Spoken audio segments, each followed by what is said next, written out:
यदि आप हमको न्याय नहीं दे सकते सर तो सीधा सम्मान के साथ हमें जान से ही मार दीजिए। यदि हमारी चीज़ों को सर नहीं समझा जाएगा, हमारी तकलीफें नहीं समझी जाएंगी, पुलिस एफआईआर नहीं लिखेगी, हम न्यायालय में आपके पास जो रेमेडी है उससे हिसाब मैं उस रेमेडी में मैं गया था सर। 156(3) खारिज हो गई ना, तो इसके पास आपके पास रेमेडी है, उस ऑर्डर को आप चैलेंज करेंगे। तो अभी मैं जीऊंगा कैसे? जो चीजें मैं चाह रहा हूँ वो चीजें न पुलिस इन्वेस्टिगेट कर रही है ना मजिस्ट्रेट साहब। नहीं, आप जो चाह रहे हैं, पहले आपकी दरखास्त कहाँ है कि मजिस्ट्रेट को आपने एफआईआर लॉन्च कराने के लिए आपने मजिस्ट्रेट को दरखास्त दी? कहाँ है, दिखाइए। है ना सर, दिखाइए, वेयर इज दैट, कहाँ?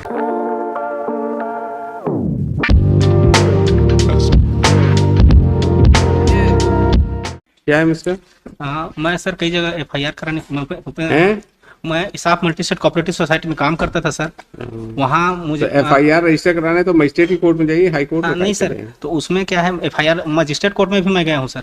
लेकिन अभी बीच में मेरा उस एफआईआर कराने और मजिस्ट्रेट कोर्ट जाने के दौरान बीच में 28 तारीख को मुझे ना जान से मारने का प्रयास किया गया। कम से कम 50 लोग से ऊपर थे।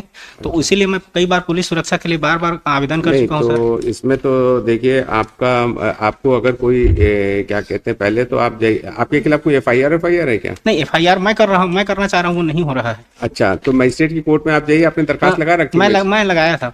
तो क्या हुआ मजिस्ट्रेट? जो चीजें मैं चाह रहा हूँ वो चीजें न पुलिस इन्वेस्टिगेट कर रही है ना मजिस्ट्रेट साहब। नहीं, आप जो चाह रहे हैं, पहले आपकी दरखास्त कहाँ है कि मजिस्ट्रेट को आपने एफआईआर लॉन्च कराने के लिए आपने मजिस्ट्रेट को दरखास्त दी? कहाँ है, दिखाइए। है ना सर, दिखाइए, वेयर इज दैट, कहाँ पर? पेज नंबर 57 से। पेज 57? हाँ, और उसमें 60 में ऑर्डर हुआ है सर। पेज नंबर 60 में 15/11/2025 में ऑर्डर हुआ है। तो आपका 156(3) की एप्लीकेशन रिजेक्ट कर दिया मजिस्ट्रेट ने? हाँ। तो इसको आप क्यों नहीं चैलेंज किए? उनको चैलेंज करना ही वाला था सर। मैं उसको चैलेंज करने ही वाला था। मैं अपना दूसरा काम भी कर रहा था। उसी पीछे मेरा शरीर, हाथ पाँव काम करना बंद कर दिया तो मैं गाँव चला गया। किस तारीख का ये ऑर्डर है? ये सर 15 तारीख को, 15/11/2025 को। 15/11/2025 को।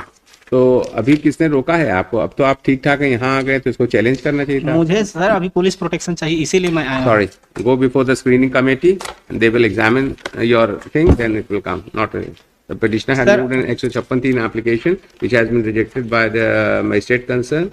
He has a liberty to challenge it if a grievance with the same, and he further submit that he has come up before this court for seeking police protection with respect to some of the persons against whom he has some grievance.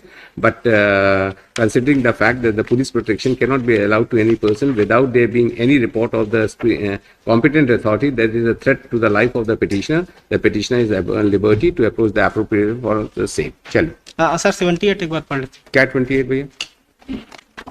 28 क्या है? 28 क्या है? मैं वहां गया हूं sir. यदि आप हमको न्याय नहीं दे सकते सर तो सीधा सम्मान के साथ हमें जान से ही मार दीजिए।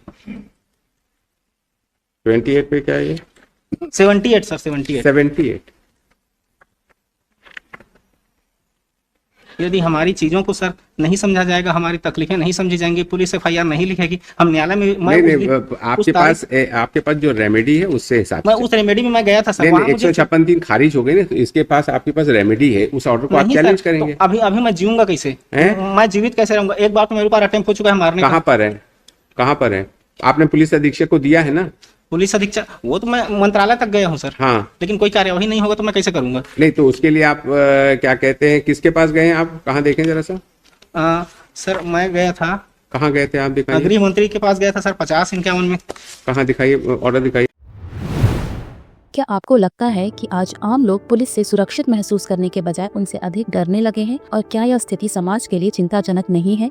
इस पर अपनी राय कमेंट्स में जरूर साझा करें। छत्तीसगढ़ हाईकोर्ट की इस कार्यवाही में एक आम नागरिक स्वयं उपस्थित होकर अपना पक्ष रखता हुआ दिखाई दिया, जिसने बताया कि कुछ दिन पहले जब वह एफआईआर दर्ज कराने के लिए पुलिस थाने जा रहा था, तब रास्ते में उस पर कुछ लोगों ने हमला किया, लेकिन इसके बावजूद पुलिस ने उसकी एफआईआर दर्ज करने से इनकार कर दिया।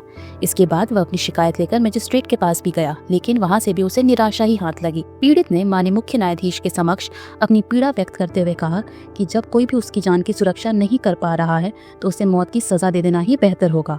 मामले की सुनवाई के दौरान माननीय न्यायालय ने उससे वह पत्र और संबंधित दस्तावेज प्रस्तुत करने को कहा जो उसने एफआईआर दर्ज कराने के लिए पुलिस को दिए थे, क्योंकि उसका पूर्व मामला पहले ही खारिज हो चुका था। यह मामला फिलहाल विचाराधीन है और इससे जुड़ी कोई नई जानकारी सामने आने पर हम आपको अवश्य अपडेट करेंगे। फिलहाल के लिए बस इतना ही। धन्यवाद।